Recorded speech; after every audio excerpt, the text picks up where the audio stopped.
Thank you, Guy. Topic of my presentation today is how you choose to change defines your success. As part of this presentation, I'd like to take you on the journey that we went on that brought us towards ETFs over the last couple of years. But before I do that, I'd just like to get a sense of the room. Who in the room actually uses ETFs already? Okay, about 20, 30%, 25% say. Who uses managed funds? Yeah, okay, about 40%. And who uses platforms? About the same. And direct shares. Right, so about 40% as well. Okie dokes. It looks like there's a fair few there that use a combination of those as well. But that gives us a good sense of where we're coming from. Right, a little bit about us, my business. The gentleman in the middle there is my father. He established the business back in '94. The lady in the green dress is my sister Claire, and she and I are now the second generation running that business. We are both CFPs, as our father was, and importantly, from day one, we've had our own AFSL. So, in my father's words, the ability to control our own destiny was very important, and that's actually helped us in our journey towards ETFs as well. We weren't constrained by anyone else's rules. Who am I? I have a very don't know what that was. I have a very active background, active investing background. All my training, all my education was based around that. My time in London and New York, I was a sell-side analyst, so equity research reports were my job day in, day out for a number of years. I covered the pan-European telcos markets and then the pan-European property market as well. And I also spent some time in risk management of exotic derivatives. So I get active investing. I'm a big fan of it. I think it does work. Though, having listened to David's presentation earlier, I'm also a big fan of passive investing, and we'll come to that a little bit later. Our business, potentially like a lot of your businesses, was based on managed funds on platforms. Then we would potentially overlay that with some shares. Perhaps a client would have a property. Perhaps they'd have some cash off the platform. Do many people have that sort of business or have come from that sort of business?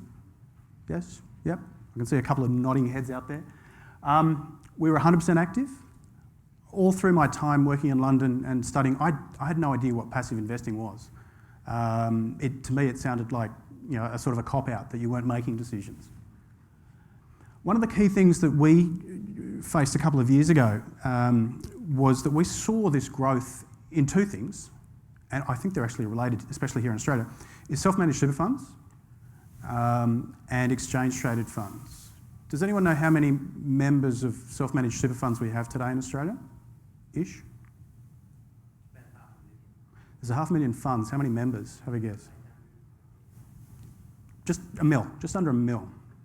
And that's 1 million of the wealthiest Australians that we're talking about there.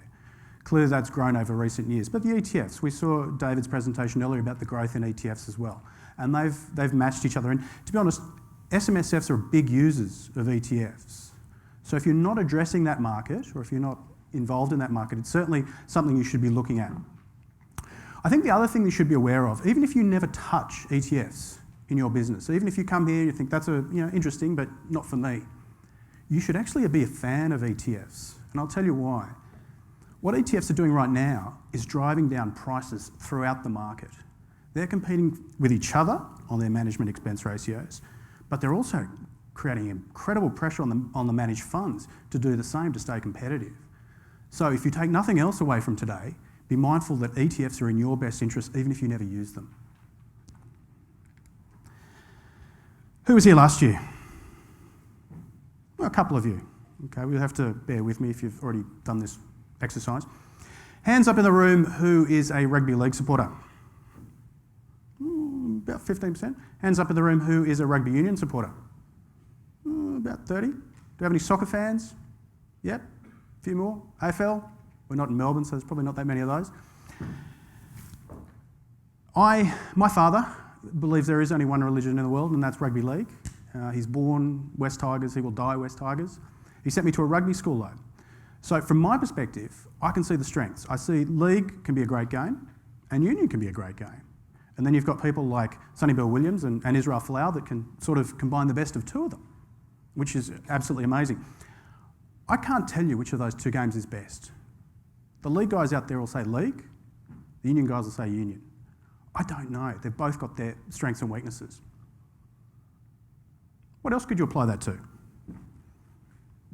Active and passive. I sat here listening to David's presentation earlier, blown away. I was completely convinced that passive was the right way.